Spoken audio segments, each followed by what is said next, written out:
منقول ہے کہ دو شخص باہم مل کر سفر کر رہے تھے۔ راستے میں کھانا کھانے کے لیے بیٹھ گئے۔ ایک شخص نے 5 روٹیاں اور دوسرے نے 3 روٹیاں دسترخوان پر رکھیں۔ اسی دوران ایک مسافر آ گیا اور اس نے سلام کیا۔ ان دونوں نے اسے کھانا کھانے کو کہا۔ وہ شخص بیٹھ گیا اور مل کر کھانا کھانے لگا۔ جب وہ کھانے سے فارغ ہو گیا تو اٹھا اور 8 درہم دسترخوان پر پھینکے اور کہا کہ یہ اس کھانے کا بدلہ ہے جو میں نے تم سے کھایا ہے۔ وہ مسافر تو چلا گیا مگر یہ دونوں ساتھی جھگڑنے لگے۔ 3 روٹیوں کا مالک کہتا تھا درہم برابر تقسیم ہو اور ہم میں سے ہر ایک کو 4 درہم ملیں۔ دوسرا ساتھی کہتا تھا کہ نہیں بھائی، 5 روٹیاں میری تھیں اور 3 تیری، تو 5 درہم مجھے ملنے چاہیے اور تجھے 3۔ معاملہ ان سے طے نہ ہو سکا۔ بالآخر یہ فیصلہ حضرت علی کے پاس پہنچا۔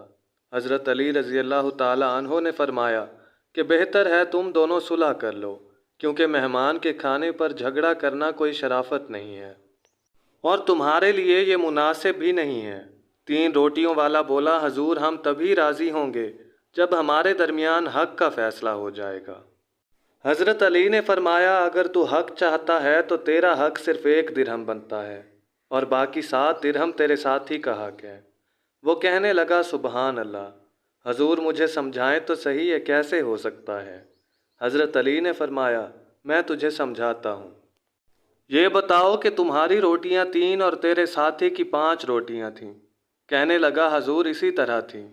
حضرت علی نے فرمایا کہ کھانے والے 3 اور روٹیاں 8۔ 8 کو 3 سے ضرب دیں تو 24 حصے ہوتے ہیں۔ ہر شخص کے حصے میں 8 ٹکڑے آتے ہیں۔ یہ تو معلوم نہیں کہ کس نے تھوڑا کھایا اور کس نے زیادہ، تو مجبوراً ماننا پڑے گا کہ تم نے برابر کھانا کھایا ہے۔ وہ کہنے لگا حضور اسی طرح ہے۔ حضرت علی نے فرمایا کہ پھر تو نے اپنے تیسرے حصے کے 8 ٹکڑے کھائے، اسی طرح تیرے ساتھی دوست نے 1/3 کے 8 ٹکڑے کھائے اور مہمان نے بھی 1/3 کے 8 ٹکڑے کھائے۔ اگر 3 کو 3 سے ضرب دیں تو 9 بنتے ہیں۔ 9 میں سے 8 تو خود کھا گیا، باقی 1 بچتا ہے، اور تیرے ساتھی کی 5 روٹیوں کو 3 سے ضرب دیں تو 15 بنتی ہیں۔ 15 میں سے 8 تیرے ساتھی نے کھائیں اور باقی 7 حصے مہمان نے کھائے۔ مہمان نے تیرے حصے میں سے 1 ٹکڑا اور تیرے ساتھی کے حصے میں سے 7 ٹکڑے کھائے۔